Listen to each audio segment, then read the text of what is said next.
Good morning. I need to apologize for my voice up front. I've been fighting off a cold all week, so I sound a little froggy, and if I explode in a coughing fit, don't panic. I'll get it under control, I promise.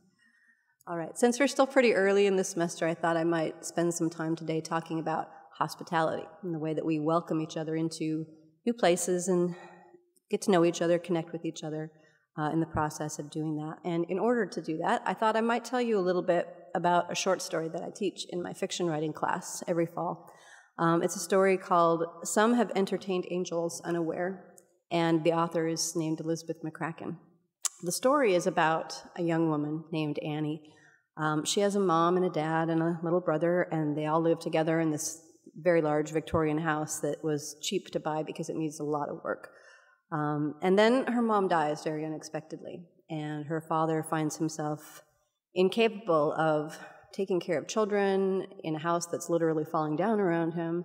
And so he starts renting out rooms in the house to strangers, people he meets in bars, people he meets anywhere, anyone who has a good story, basically. He invites them to live in the house. And he doesn't ask for rent. He asks that they help him fix the place up, and that they keep the house interesting by telling their stories and whatnot. And so they start to, fix the place up, care for the children, and everything is going pretty well. But eventually, Annie's father just abandons the household and abandons the family. He leaves a check for $5,000 on the counter and takes off, and apparently assumes that these strangers are just going to care for his children because he's left some money behind for them to do that. And two of those strangers, two young men named Mike and Bobby, they actually end up doing that. Each one of them takes a kid. One of them takes Annie. One of them takes her brother Jack. And they basically are responsible for raising the two of them, and they get actually kind of competitive to see who's going to have the better kid by the time they're done. The story is pretty long and it's pretty complicated, so I won't go through the whole thing. But the climactic scene happens much later when Annie and Jack are basically grown up. And their father returns because he's out of money, and he wants to sell the house now that it's fixed up and worth something. He's a really nice guy, this dad. And when he is asked if he invited these strangers into his house specifically for this purpose, so that they would fix up the house and take care of his children and just basically let him do what he wants to do, he insists that that is not the case. And he quotes that verse from Hebrews 13:2. Do not fail to show hospitality to strangers, for in doing so, some have entertained angels unaware. Well, that's a really nice thought, isn't it? The truth is, it's kind of scary to deal with strangers sometimes. Most of you probably went through a stranger danger class when you were in elementary school, right? Where you learned that it's important to be a little wary of strangers. And, that just makes sense, right? We don't know these people. We don't know what they're going to do. It's logical to be a little scary and to be a little worried about strangers. But the problem with a program like Stranger Danger is that it basically assumes that every stranger is going to be a potential source of harm to you, right? In Stranger Danger, there are no good strangers. And that verse from Hebrews actually tells us that in interacting with strangers, that's where you meet up with angels. So those are two kind of difficult things to balance there, right? And what does this mean, to meet up with angels when you get to know strangers? If you think about this in the Bible, angels seem to show up whenever God has a message to deliver, right? Angels are there to sort of deliver God's message to us. So maybe an angel doesn't have to be like a supernatural being with wings and a halo. Maybe an angel is just a person you meet who tells you something that God wants you to know, right? Brings you a message from God. When Bobby and Mike, in the story I was just talking about, when they step up and care for these children who need them, not because they have to have a responsibility to do that, but just because they want to, and they can. I think that's definitely a message about how God wants us to behave and how God wants us to interact with each other. And I can certainly see why you might think of Bobby and Mike as angels. I learned a little something about angels myself a few years ago when a group of people from my church spent an afternoon serving lunch at a soup kitchen in downtown San Antonio. I was in charge of desserts that day, so I spent about a half an hour cutting up cakes and pies and whatnot. And this was all donated food, so it was a couple days old, and it was not exactly beautiful food.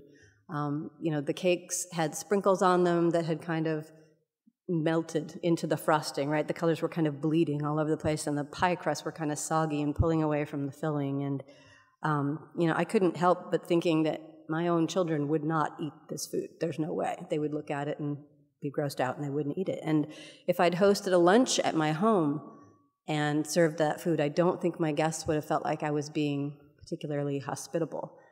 So I felt really, really bad that I didn't have anything better to offer these people who were going to be going through my lunch line. But you know what? Not a single person in that lunch line made a single comment about that food. In fact, most of them marveled at the variety of choices that they had, because I'd cut things up and put lots of different things on each tray rather than cutting up a whole cake or a whole pie. They were marveling at these choices as if I'd done something really extraordinary by giving them lots of options, lots of things that they could choose from.